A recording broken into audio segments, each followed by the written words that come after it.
Jumpa lagi dengan Bung Yes di Rise Soccer TV.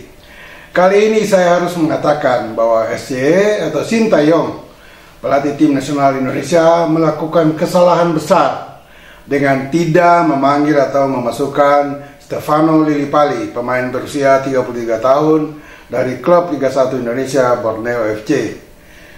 Apalagi sudah terlihat ketika dalam 2 kali uji coba melawan Libya, tim nasional Indonesia yang diperkuat oleh 2 penyerang tengah, Rafael Struijk dan Ramadan Sananta, tidak bisa berbuat apa-apa. Bahkan 1 gol yang diciptakan dari 2 pertandingan melawan Libya tersebut diciptakan oleh pemain lini tengah Yacoub Sauri.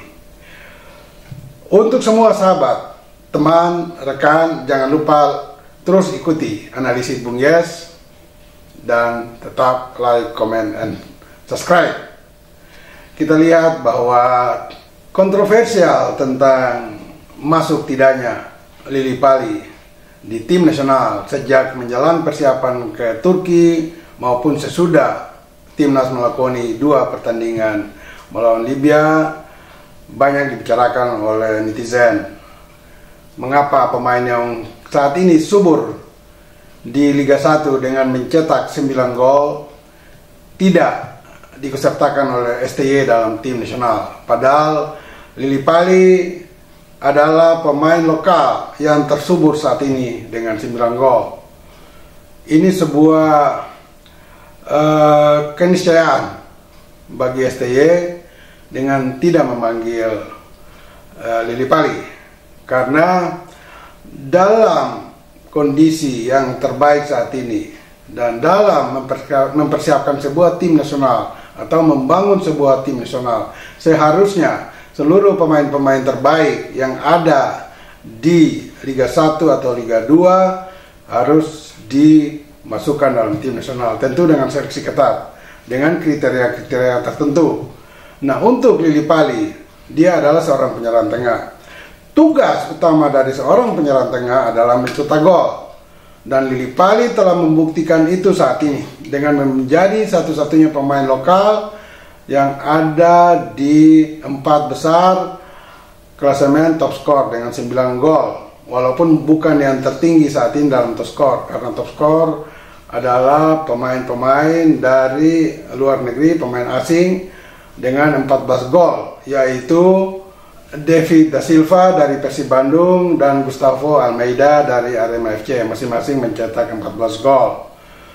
Saya ingat pada tahun 1985 ketika Sinyo Aliando, sekarang sudah almarhum, mempersiapkan timnas untuk tampil di kualifikasi zona Asia Piala Dunia 1986. Ada banyak sekali kontroversial, terutama di media dan di masyarakat, tentang sikap Aliando yang menyeleksi pemain dalam mengumpulkan atau menentukan tim terakhir nantinya. Di sana ada muncul berbagai kontroversial, terutama tentang pemain-pemain dari amatir dan juga liga profesional saat itu yang disebut Galatama.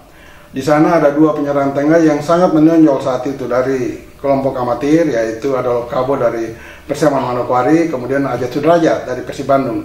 Keduanya ada di posisi striker. Dan akhirnya Aliando tidak memasukkan kedua pemain ini dalam timnas. Bahkan dia memilih untuk lini depan hampir semuanya adalah dari Galatama, Bambang Nurdiansa sebagai penyerang tengah. Dan ada 1 pemain kontroversial lagi, yaitu Wahyu Tanoto. Banyak netizen saat itu yang mempertanyakan mengapa Wahyu Tanoto dimasukkan, tetapi Aliando tetap bersikeras untuk memasukkan Wahyu Tanoto.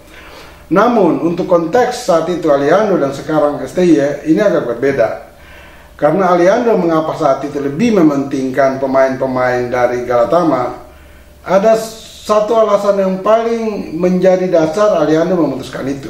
Karena menurut Aliando, ini dia lakukan dalam percakapan terbuka dengan kami, para wartawan. Karena saat itu memang hubungan wartawan dengan tim nasional atau dengan pelatih tim nasional sangat mesra.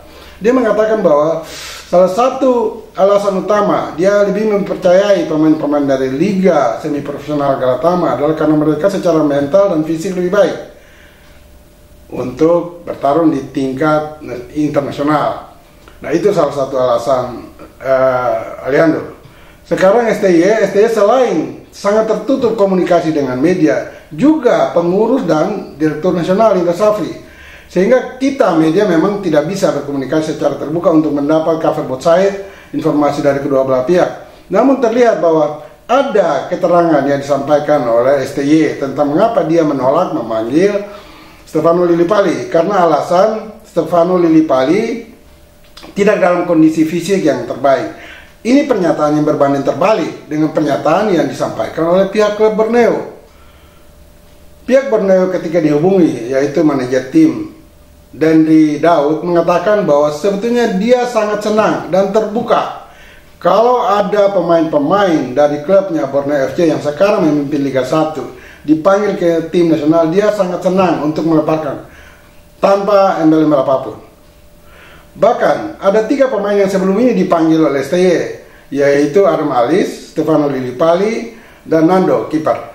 Namun ketiga pemain itu sekarang ditarik atau dilepaskan oleh STY dan tidak ada di tim nasional. Sehingga sebagai klub Liga 1 yang sementara memimpin Liga 1 juga, itu tidak ada satupun pemain yang berada di tim nasional atau dipercaya oleh STY.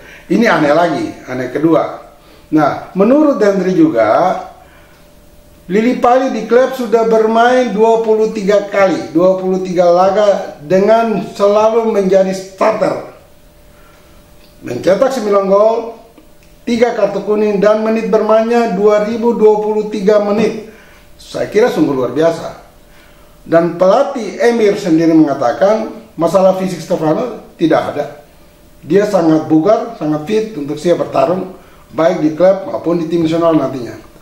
Namun isu yang berkembang mengatakan bahwa kemungkinan besar, ini sangat mungkin, kemungkinan besar STY ada menyimpan dendam pribadi terhadap Stefano.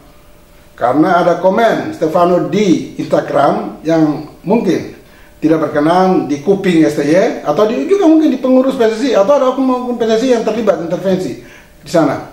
Sehingga dasar itulah yang menyebabkan mengapa STY tidak dipanggil. STY tidak memanggil Stefano Lillipali ke dalam tim. Alasan itulah mungkin menjadi dasar mendekati kebenaran Lillipali tidak dimasukkan dalam tim. Nah, ini masalah tentunya. Kalau untuk non tenis saja STY tidak serius membenahinya, bagaimana di masalah tenis? Karena kita lihat bahwa 2 penyerang yang ada di tim nasional sekarang yang diandalkan oleh STY, Rafael Struijk dan juga Ramadan Sananta, sama sekali tidak meyakinkan dalam 2 pertandingan terakhir ya. Entah nanti kalau persiapan beberapa minggu ke depan sebelum terjun di Piala Asia melawan Irak, Jepang, dan Vietnam, ya kita nggak tahu persiapan seperti apa dalam waktu singkat ini yang bisa membuat STY mendongkrak kualitas, kapabilitas, penampilan terbaik dari Ramadan maupun Rafael Struijk nantinya. Tapi itu sudah terbukti dari 2 pertandingan terakhir melawan Libya, memang kedua pemain ini tidak memperlihatkan ketajaman di lini tengah. Jadi sekali lagi sebaiknya pengurus PSSI juga dan juga direktur teknik jangan membiarkan STY, sekali lagi jangan membiarkan STY menjadikan tim nasional ini seakan-akan milik pribadi dia. Ini tim nasional Indonesia yang dimiliki oleh 270 juta jiwa, 270 juta jiwa bangsa Indonesia, bukan milik STY. Sehingga walaupun Indra Safri mengatakan bahwa wewenang penuh pelatih untuk memilih pemain, itu tidak berarti dengan semena-mena dia mau memanggil pemain lain atau pemain siapa dalam tim dan mau melepaskan siapa dia dalam tim. Tidak bisa begitu. Tidak bisa begitu. Harus ada kontrol penuh dan kontrol ketat dari Esko, dari Dirtak, atau dari Ketua Umum Erick Thohir. Ini celaka nantinya. Ini bisa saja nanti baik STY maupun pengurus PSSI mencuci tangan. STY mengatakan ada intervensi, PSSI mengatakan sudah serahkan sepenuhnya kepada STY untuk melakukan pemanggilan pemain, pemilihan pemain, dan memainkan pemain dalam setiap pertandingan. Ini tidak boleh. Harus ada kerjasama yang sinergi antara pengurus dan pelatih, sehingga kita harapkan nanti muncul sebuah tim yang memang pantas diandalkan.